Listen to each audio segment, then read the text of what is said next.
સૌરાષ્ટ્ર યુનિવર્સિટીના વીસીની કાર પર સાયરનનો મામલો, કુલપતિ ડોક્ટર ઉત્પલ જોશીનું બેવડું વલણ, પોતે વીઆઈપી કલ્ચરના વિરોધી હોવાનું કહ્યું અને તે રટણ કરી રહ્યા છે. વીઆઈપી કલ્ચરના વિરોધી હોવા છતાં સાયરન પોતાની ગાડી પર લગાવ્યું. અન્ય યુનિવર્સિટી કુલપતિની કાર પર સાયરન છે. જે નિયમ હશે તેનું હું પાલન કરીશ. 10 દિવસ પહેલા સાયરન લગાવ્યું છે તેવું નિવેદન પણ તેઓએ આપ્યું છે. રૂલ્સની અંદર જણાવ્યા મુજબ એ પ્રકારનું વાહન ઇમરજન્સી પ્રકારનું વાહન કહેવાતું નથી. જે રીતે આપણે જણાવ્યું કે મોટર વ્હીકલ રૂલ્સની 108ની કલમમાં જણાવ્યા મુજબના જે વાહનો જે છે, એમ્બ્યુલન્સ છે, ફાયર ફાઇટર છે અને ઇમરજન્સી ડ્યુટી સાથે સંકળાયેલા જે વાહનો જે છે એને આપણે ઇમરજન્સી તરીકે ગણવામાં આવતા હોય છે. ભરૂચની નેત્રંગ આદર્શ નિવાસી શાળાના આચાર્ય શિક્ષકોની તાત્કાલિક બદલી, માહોલ ગરમાયો છે.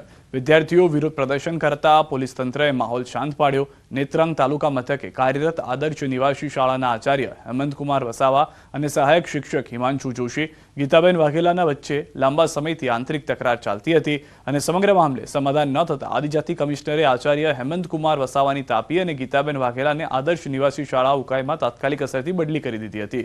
ત્યારબાદ આદર્શ નિવાસી શાળાના વિદ્યાર્થીઓના આચાર્ય અને શિક્ષકોની બદલી થતા નેત્રંગ ગામમાં રેલી યોજી વિરોધ પ્રદર્શન કર્યું. નેત્રંગ આદર્શ નિવાસી શાળાના આચાર્યને ફરીવાર પાછા બોલાવે તેવી માંગ સાથે હડતાલ પર ઉતર્યા હતા. નેત્રંગ પોલીસ તંત્રને ઘટનાની જાણ થતા તાત્કાલિક ઘટના સ્થળ પર પહોંચી મામલો શાંત પાડ્યો હતો. અમારા સરને પાછા લાવવાનું છે. અમારા સર અમારા માટે બહુ જ કિંમતી છે. અમારા સર બધી રીતે સપોર્ટ કરે છે. અને હવે વાત સ્થાનિક સ્વરાજ ચૂંટણીના જંગની.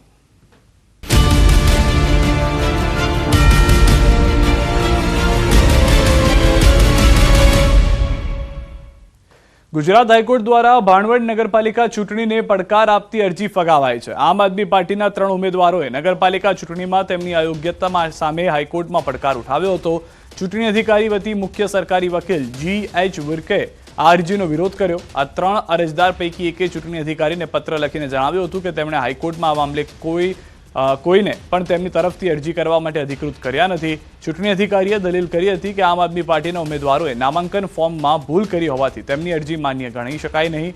હાઈકોર્ટે આમ આદમી પાર્ટીના ઉમેદવારની અરજી ફગાવી ચૂંટણી અધિકારીએ લીધેલા નિર્ણયને યથાવત રાખ્યો.